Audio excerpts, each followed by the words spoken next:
Marwan, as you recall from yesterday, was given the letter by Yazid to deliver to Walid, the governor. He advised the governor to take the allegiance from Imam Hussein alayhi salam immediately in the governor's chamber before the Imam alayhi salam could leave the chamber. Else, he warned, heads would roll before he would even be able to request for another allegiance from Imam Hussein alayhi salam. Walid did not follow that advice and allowed the Imam alayhi salam to leave the governor's chamber on the ground given by Imam Hussein alayhi salam that if his bay'ah is of such eminent importance, it must be taken in public. It must be taken at midday, not at midnight.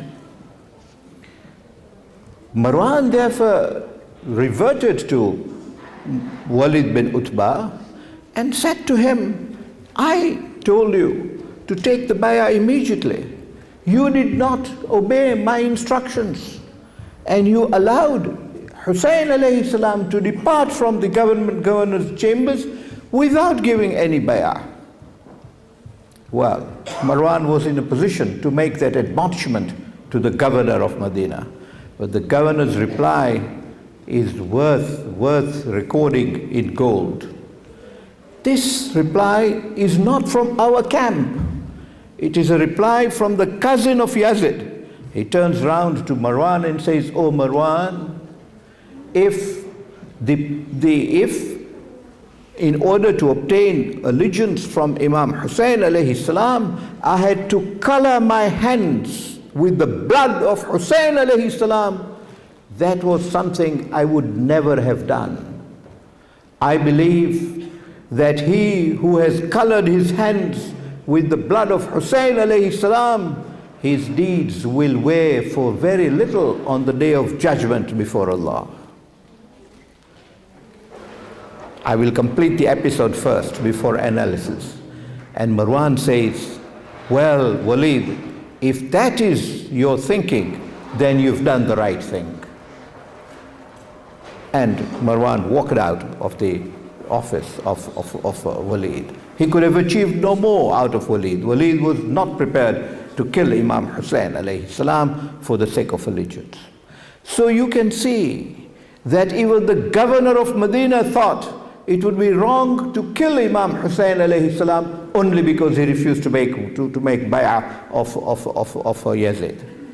Indeed, he said, anybody who attempted to do that, whether it is Ubaydullah ibn Ziyad or Yazid or Shimr or Umar ibn Sa'ad or all of them together in a common enterprise, then their deeds would weigh for very little. In other words, hell would be their place before Allah on the day of judgment. If we Shias were to say that, we would be accused of exaggeration. Here is the governor of Yazid himself accepting that the blood of Hussein alayhi salam was so holy, was so pure, was so sacrosanct that coloring one's hands with his blood would only terminate one in the fire of hell. But where have you found a manipulator, a maneuverer worse than Marwan bin Hakam? He was the secretary of Uthman. He fought against Imam Ali alayhi salam in Jamal. Indeed, ultimately, fighting against Imam Ali alayhi salam in Jamal, he was the one who killed Talha, who was on his side. Then he ran away from Jamal, having made allegiance to Imam Ali alayhi salam. He ran away from Jamal and joined Muawiyah in Damascus. In Siffin, he fought against Imam Ali alayhi salam. He was the one who ordered arrows on the body, on the coffin of Imam Hassan alayhi salam, and indeed shot arrows himself, which permeated into the body of Imam Hassan alayhi salam. That Marwan says to Walid that if this is your thinking, you did the right thing. I ask tonight, 14 centuries later, was there a Muslim who did not believe in what Walid said? Is there a Muslim today who does not accept that coloring one's hands with the pure bloods of the grandson of the Holy Prophet would only terminate him in the fire of hell on the day of judgment. And yet what finds those efforts continued. Walid, however, refrained from action of that nature from Imam Hussein alayhi salam. The next night, he sent people to the house of Imam Hussein alayhi salam to say that the governor is reminding you of the conversation of last night. You have not reported to him yet, and your allegiance has not been forthcoming. So he would like to have a meeting with you. Imam Hussein alayhi salam said, tell Walid to let this night pass. That is the night of the 27th of Rajab, the eve of 28th of Rajab, until tomorrow morning. And the messenger left. That very night, Imam Hussein alayhi salam decided to depart from Medina. Well, I will deal with that point at this stage straight away. Why did Imam Hussein alayhi salam decide to depart from Medina? He could have stayed in Medina.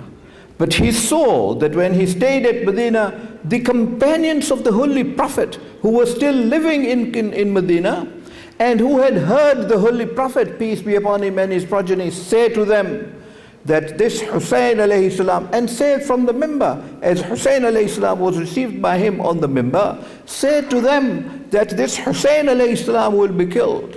When you see that situation arising, help him. Those companions who heard the Holy Prophet, peace be upon him, and his progeny say that, Imam Hussein alayhi salam was sure would not help him at all. Indeed, in another hadith, and these are reported in Sunnite sources, the one that I just mentioned to you is reported by Ibn Asakir in his Tarjuma.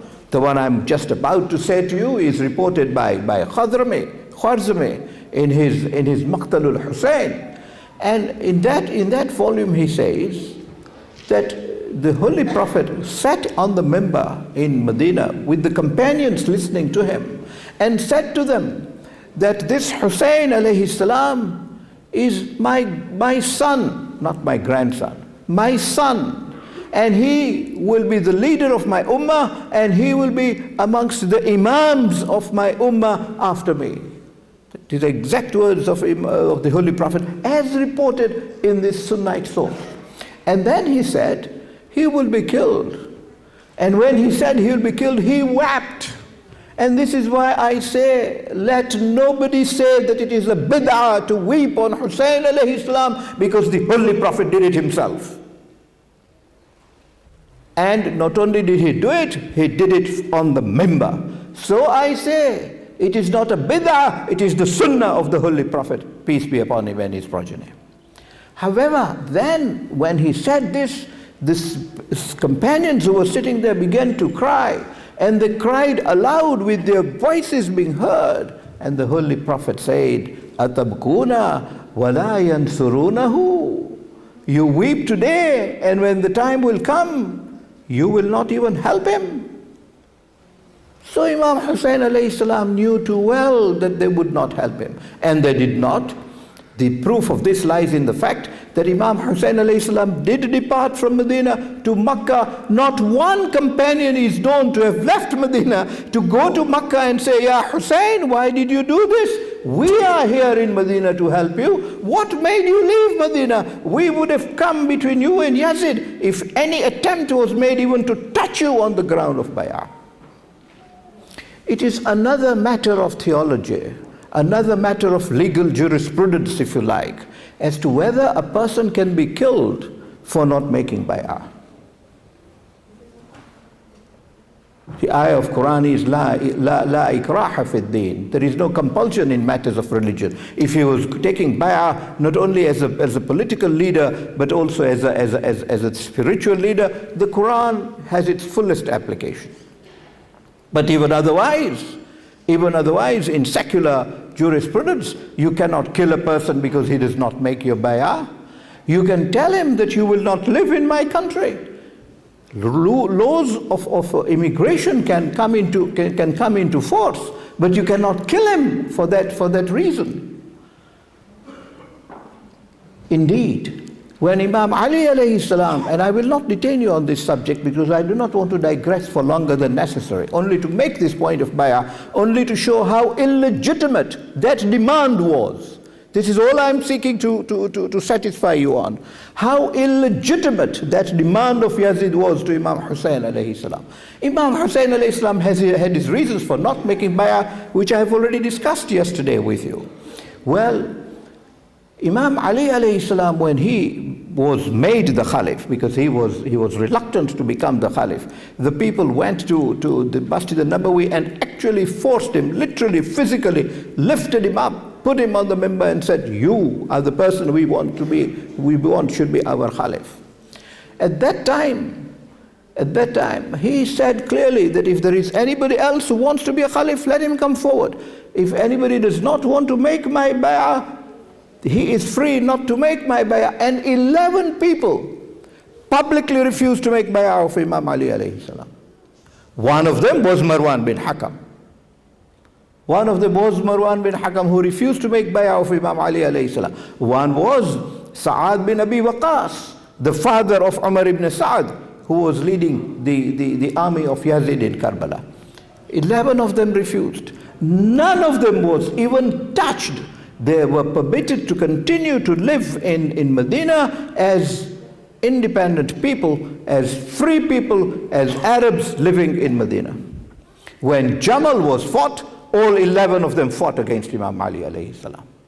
And a number of them fought against Imam Ali alayhi salam in Siffin. And they were permitted to fight against Imam Ali alayhi salam. Now all this happened before bay'ah was sought from Imam Hussein alayhi salam. So you can see the rules of bay'ah had already been established by the time this demand was made. And hence, Imam Hussein alayhi salam felt fully justified in not making bay'ah of Yazid. But the role he played is what I wish to emphasize tonight, before I go to another subject also that I wish to emphasize. The role he played was of non-confrontation. I asked the question, why did he depart from Medina? He departed from Medina because he knew that if he lived in Medina, Walid, whilst reluctant to take bay'ah from him, might be forced. Yazid might send other people to enforce bay'ah. If he refused to make bay'ah, he may not be killed publicly, but Yazid would kill him silently, would kill him privately in such a way that the people would not even come to know that he had been killed. These are machinations, these are maneuvers and manipulations of which Yazid was very capable. And indeed, they had a complete machinery to distort the truth. He feared truth would have been distorted, and the fact that he did not make bay'ah of Yazid would be concealed altogether, so that the people would not even come to know of this. He saw that danger in continuing to live in Medina. He decided that if he lived in Medina, he would be killed, and the purpose for which he fought, the purpose for which he gave his life, would not even be known. Hence, he decided he would leave Medina. He thought Medina was then unsafe for him to live in it. And indeed, when the second demand was made on the eve of the 28th of Rajab, he decided he would leave that night. But coming back one night, coming back to the night when he was called to the government house, when he left government house and went home, what does he find? He finds his sister Zainab alayha salam was already in the house. He turns around to her and says, Zainab, why are you here? She says, brother, I received the information that Walid has called you at midnight. I knew there must be something sinister for the governor to call you at such an hour and speak to you, and had the news that you even took Abbas alayhi salam with you. So I realized that you sensed that danger could come to you. I could not resist myself coming to you. I could not rest peacefully in my house. So I made this journey to come and know the truth from your own lips. And Imam Hussein alayhi salam turns around to her and says, Zainab, Walid called me to ask for bay'ah for Yazid. What do you advise me? What a question Imam Hussein alayhi salam asked his sister. And you will soon see the importance of that question. He says, "Oh my sister, what is your advice? Do I make bay'ah of Yazid?" And Bibi Zainab alayhi salam immediately flares up and says, "Oh my brother, how can you? How can you make bay'ah of Yazid? Under no circumstances, under no conditions at all, could you ever make bay'ah of Yazid." And Imam Hussein alayhi salam says, "Oh sister, this is exactly the answer I expected from you, but I wanted it to emerge from you. Because in not making bay'ah of Yazid, I need your help. I need you to be my full partner." And Bibi Zainab alayhi salam's answer is an answer that is inscribed in history in golden letters. Words that have remained alive till today. Words that depict Zainab alayhi salam as a true daughter of Fatima Zahra salamullahi alayha.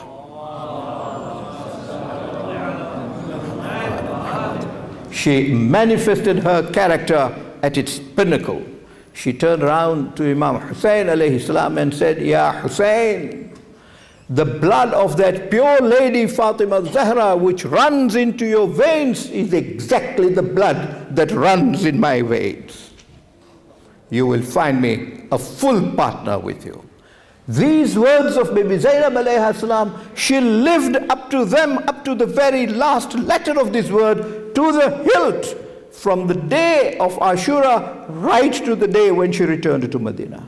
She was such a full partner of Imam Hussein alayhi salam that truly today you and I would not be sitting here commemorating the martyrdom of Imam Hussein alayhi salam but for the role of Zainab alayhi salam.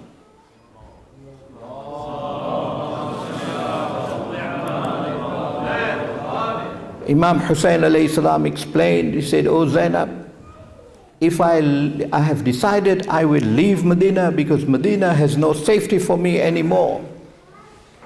This land of my grandfather is creating dangers for my faith, dangers for my honor. And hence, why are you sitting on the floor? There is a lot of space here on the carpet. Please join us on the carpet. There is a lot of space in front."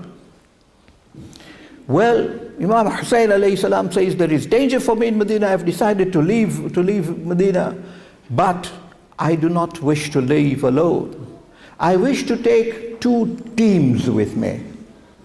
One will be the team that will fight with me if it will be necessary to fight.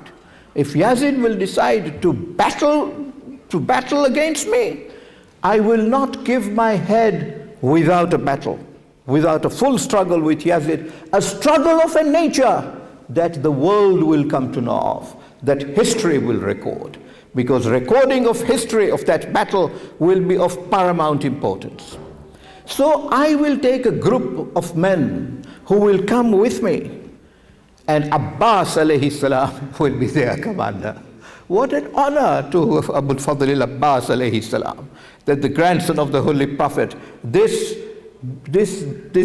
partner in those five who were وَيُطَهِّرَهُمْ تَطْهِيرًا, should appoint Abbas alayhi salam to be his commander. And so Imam Hussein alayhi salam says, he will be the commander, and I will choose the people I will take with me, who will be men. You will be the leader of the women, and therefore you choose your team. But in that team, I want people who can be orators. You can see the preparation Imam Hussein alayhi salam made. I said yesterday that at every stage and step of his journey, there is a lesson. And the lesson we learn here straight away is, you do not make a journey without preparation, without planning for the journey, without knowing exactly what you want to achieve on that journey and how you will achieve it, the equipment you need for the journey, the armaments you need, the materials that you need, and you accumulate them, carry them with you. And you must have the right personnel. He picked her in whose veins ran the same blood of the lady whose blood ran in his own veins. That is a full partnership. then he could be sure of the loyalty and hence he was able to appoint Bibi Zainab alayhi salam immediately that you will be the leader of the ladies. But I want you to pick amongst those orators also. But the ladies you will pick must have those three qualifications. One, there must be people who are pious, people who are pure in their character. Because less than that will not do. I want those people to be my emissaries who the world can look at and say, this is a pious lady, this looks a pious lady. When they go through the bazaars of Kufa and the bazaars of Damascus, the people of Kufa and Damascus look at them and say, this is a noble family, why have they been arrested? That was the plan Imam Hussein alayhi salam made in advance. I discussed this subject at some length because youths ask, why were ladies taken? Obviously in Masaib of the problems ladies had is recited. And the youth say, but why did Imam Hussein alayhi salam take ladies? Didn't he know that they would have problems? No, not only did he know they would have problems, those problems that were faced by the ladies were necessary for survival of Islam. Without them and without the sacrifices the ladies made, Islam would not have been saved. And so he says there must first of all be people, ladies who exhume, who ooze piety when the public looks at them, because they will have lost their veils, they see them as pious group, pure group. Secondly, there must be people who must be learned and erudite. People who, when the people speak to them, their answers makes the questioner satisfied that this is from knowledgeable family. This is a lady truly from Ahlul Bayt alayhimus salam. That image of Ahlul Bayt alayhimus salam had to be portrayed in its true sense. And this is where the purity of Ahlul Bayt alayhimus salam has survived to this day. Not only the men, but the women of that family were at that level of character. And thirdly, there must be people who will have a lot of patience. People who rely and trust in Allah so much that their degree of patience would be unmatched in other ladies of the world, indeed in other men of the world. Because the amount of affliction, the amount of problems they will have to surmount will be colossal, Zainab. There must be people who have the capacity of sabr, of patience, to withstand all those afflictions with success. These are the conditions Imam Hussein alayhi salam laid and left the matter to Bibi Zainab alayhi salam. Bibi Zainab alayhi salam chose through three eminent orators. First of all herself. The oratory of Bibi Zainab alayhi salam, which came to be known after Kerbala, was at such a level that those who knew, can I request you to recite salawat to welcome Sayyid Tirmizi?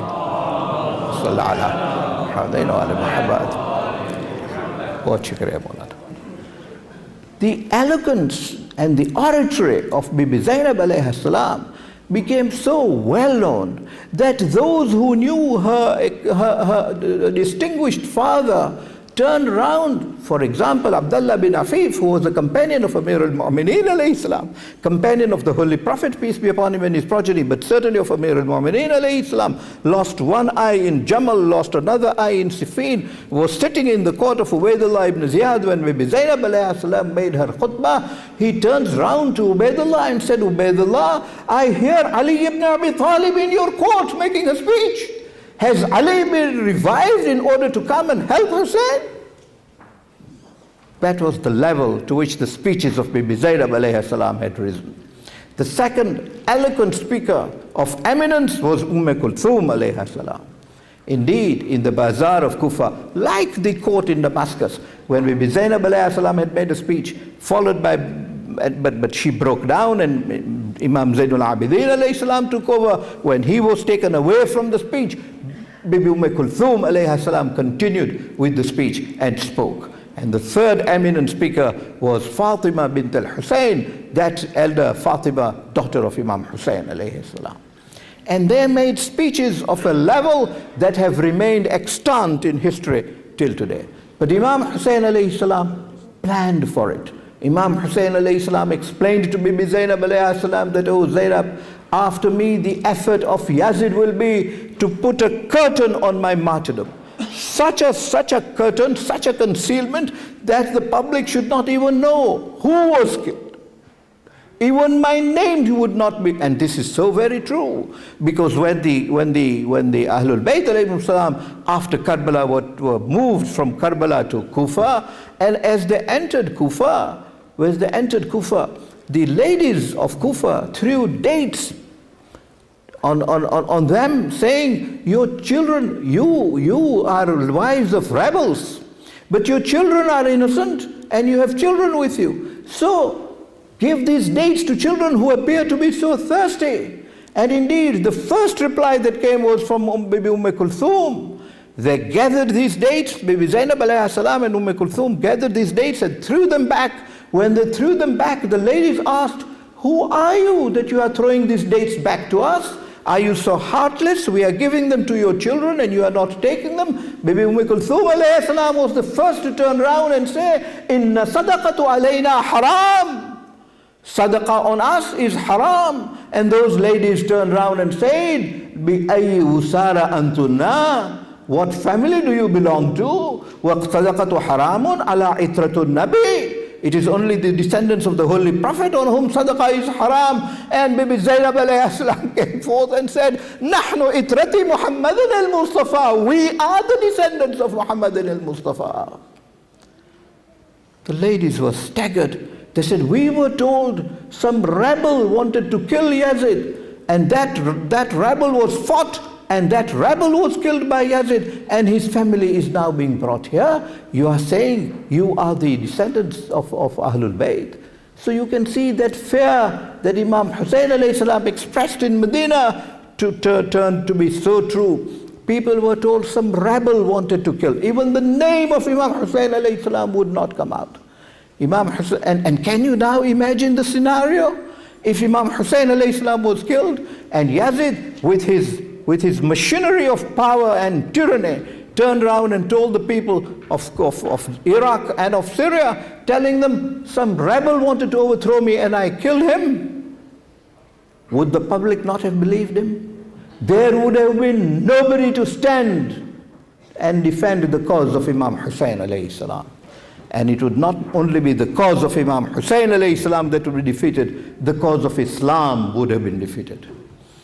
Imam Hussein alayhi salam made sure that he carried his own media with him. Today, 14 centuries later, we appreciate the importance of media and how important media is, and are prepared to spend money on media so that we have a successful media. Each company works on a media, each government works on its own media. Imam Hussein alayhi salam knew the importance of media 14 centuries ago and prepared his media with him. Indeed, appointed Bibi Zainab alayhi salam to make a list of those ladies who would participate in carrying out this media to its fullest extent.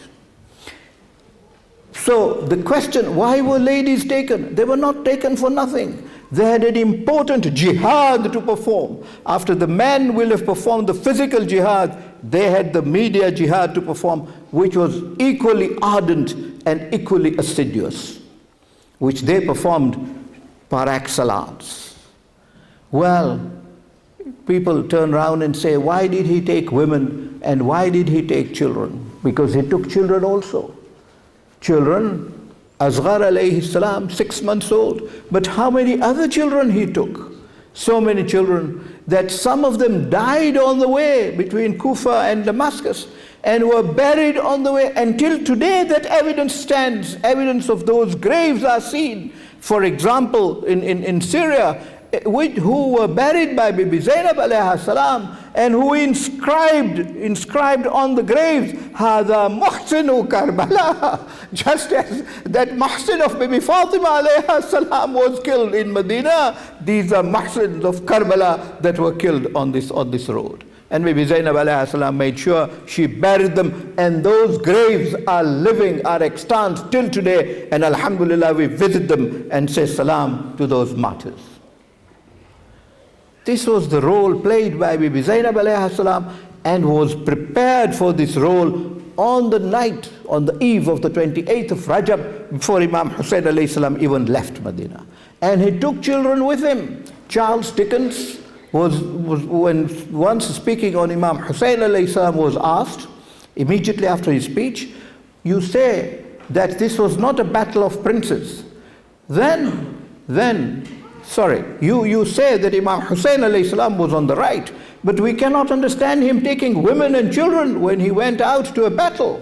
And Charles Dickens, a Christian, immediately stood up and said, no, he did not go to a battle. The fact that he took children and wives with him proves that the intention of Imam Hussein alayhi salam was not to go to a battle. His intention was only to defend Islam from the reigns of one who was not a Muslim and claimed to be the Caliph of Muslims. This reply from Charles Dickens could never have come true, could never even have been uttered, but for this foresight of Imam Hussein alayhi salam. And what one sees in his activities is restraint. Restraint all the time. Non-confrontational policy. His strategy was he will not fire the first arrow. When Walid asks from Bayah and he is not prepared to grant it, what does he do? He does not start a fight with Yazid. He does not go to incite the other companions of the Holy Prophet or other people and set up a fight against Yazid in Medina. No, if he was to fight, Medina was a better battleground for him than Kerbala. But he withdrew from Medina, showing to the public that his policy was not confrontation, not to spill blood of Muslims at all. He would rather leave Medina, which he loved so much, the graveside of the Holy Prophet, peace be upon him and his progeny, than start a battle. And so he left Medina with these purposes. But he took with him those personalities who were eminent personalities. He took with him, for example, Muslim bin Awsaja, a companion of the Holy Prophet, and indeed a person who was a Hafiz. He knew Quran by heart.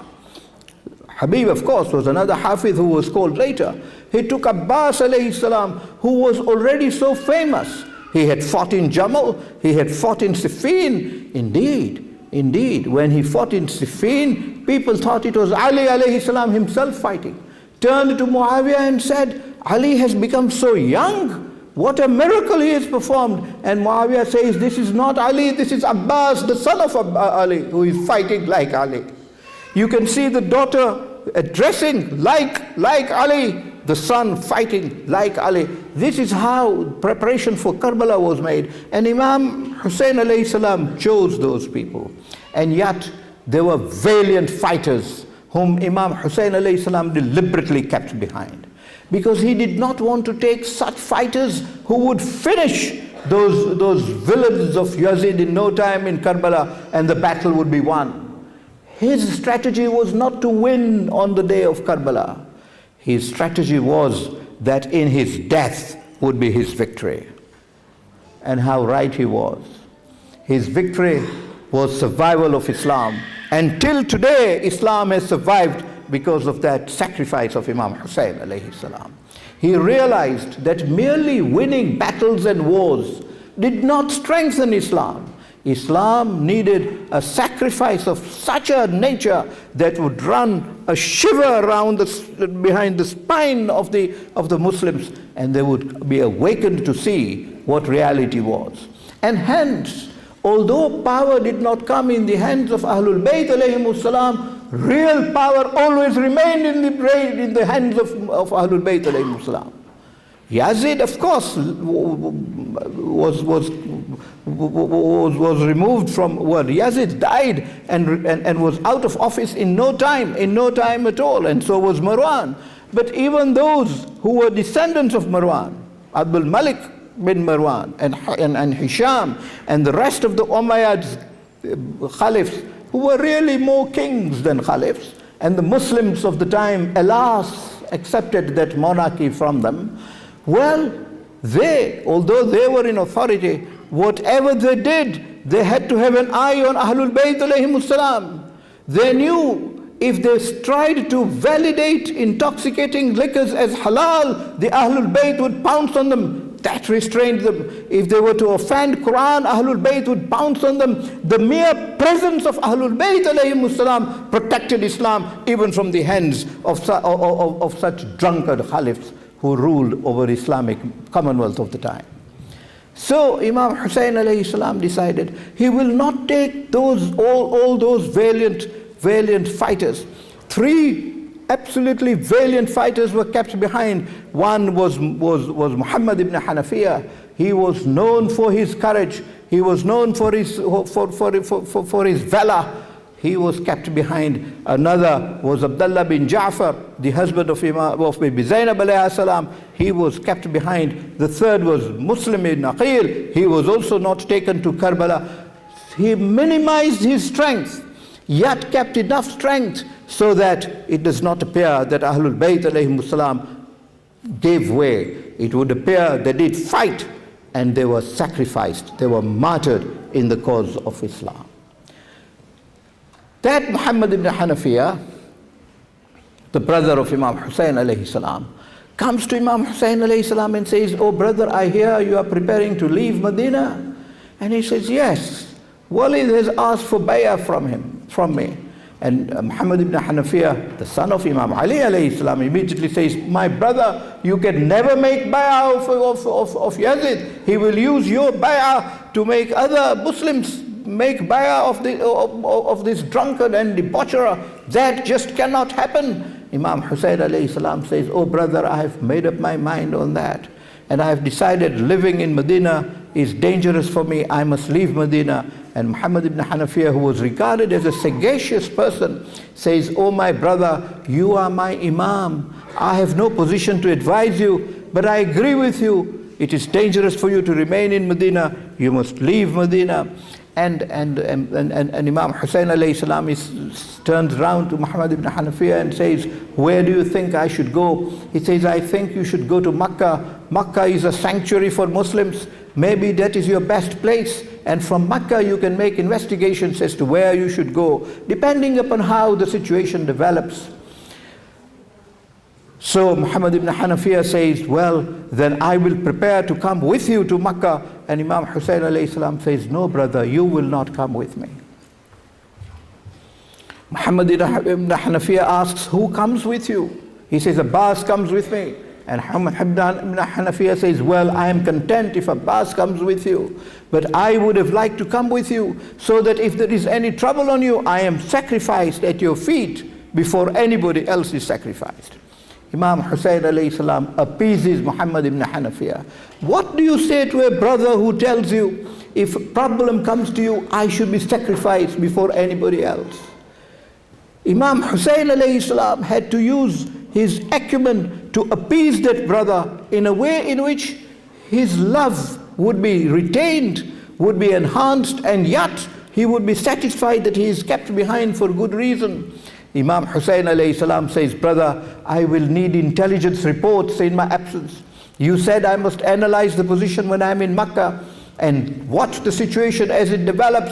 Who will give me true, honest, sincere reports of Medina if you will not be here? You stay in Medina and you will send me the reports all the time of how things are developing in Medina so that I'm able to take decisions accordingly." And Muhammad ibn Hanafiya gets satisfied with that explanation. Ja'far was told he was sick, and he was sick at that time. He was not fit to travel. "Stay in Medina. If I need you, I will call for you." That satisfied Abdullah bin Ja'far. But then Muhammad ibn Hanafiya says, "You are taking women with you, my brother?" He says, "Yes." He says, "No, brother, you will not take women or children. The Banu Umayyah are enemies of Ahlul Bayt alayhim salam. In particular, they are enemies of our father, Imam Ali alayhi salam. So they will be after your blood, my blood, and indeed they will harass these women who come from the family of Imam Ali alayhi salam. They will take the opportunity to debase them. They will take opportunity to humiliate them, keep them behind. I guarantee to you, I know you are taking them because you feel you are the best men to look after the women of the Ahlul Bayt, after your brother Hassan alayhi salam has also been martyred. You are the leader of the family. The responsibility of Ahlul Bayt is with you, and you therefore want to discharge that responsibility yourself. But don't take them with you when you are facing the Umayyads. They are shameless and they are ruthless, and they will inflict much pain on our ladies. So leave them behind. I guarantee to you, in the name of our distinguished father, that I will look after them as you would look after them if you were here. Imam Hussein alayhi salam says to his brother, Sha Allah an yarahunna usara. It is in the will of Allah that he should see this Ahlul Bayt in a state of having been imprisoned. And so Imam Hussein alayhi salam gathered his party that was going to leave in two teams. The team of the men who will fight up to Asr of Ashura, the team of the women who will take over from the Asr of Ashura right to their return to Madina. And so the Imam alayhi salam prepares this journey, but Sughra is kept behind because Sughra was not well. She had fever, so she is kept behind. Various explanations have been given why Sughra is kept behind. The explanation I want to offer to you, which is in our books, is that there is no test, there was no trial of which Imam Hussein alayhi salam was spared. Any trial that one can think of on a human being befell Imam Hussein alayhi salam. He gave his life, he gave his property, he gave his own children, all of them were killed. A little child in his own hands was killed. Indeed, his family was then ransacked, and indeed his tents were... No, there was no affliction which was not on Imam Hussein alayhi salam, and one affliction that he had to bear was the separation of a beloved daughter. Sakina was with him, and indeed that separation from Sakina on the Day of Judgment was a great trial on Imam Hussein alayhi salam.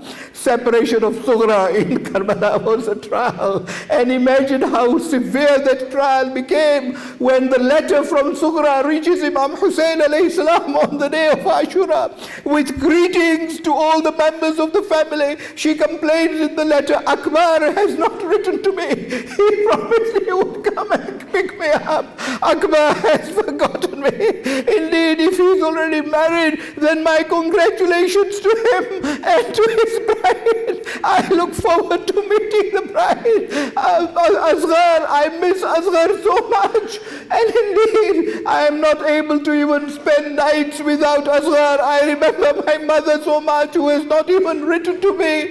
Indeed, I am now so lonely. Qasim comes to my mind all the time, and I send my salams to each one of them. Imam Hussein alayhi salam was so moved, so touched reading a letter from this beloved daughter. History records he went to the bodies of each one of them because all of them were gone. He turned round, he turned to Rabab and says, Sughra sent salams to you. Turns to Bibi Zainab and says, Zainab, Sughra sent a letter and salams to you.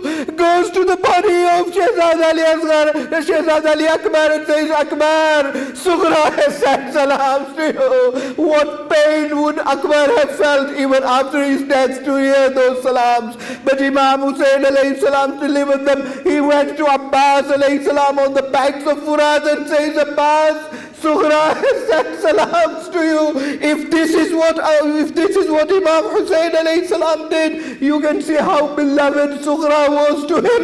He goes to the body, to the grave that he had dug of Asghar and says, Asghar, Sughra can't sleep without you. He has sent salams on you, but the test from Sughra comes when at the last minute Imam Hussein alayhi salam makes wasiyah to Bibi Zainab alayhi salam and says, Zainab, when you go to Madina, give my salams to Sughra. Tell Sughra, your father remembered you even at the last time, and in the Akhari Rukhsat, in the last farewell, said farewell to you and said, oh Sughra, when you remember me, when you make majlis for me, make Fatiha, water for me, because your father was killed without any water. He was killed thirsty. You are the survivor of your father. When you make majlis, let the Fatiha for the father be water. When Sughra heard this, you can imagine what a painful state would it have been for Sughra. ألا لعنة الله على القوم الظالمين وسيعلم الذين ظلموا أي منقلب ينقلبون إنا لله وإنا إليه راجعون.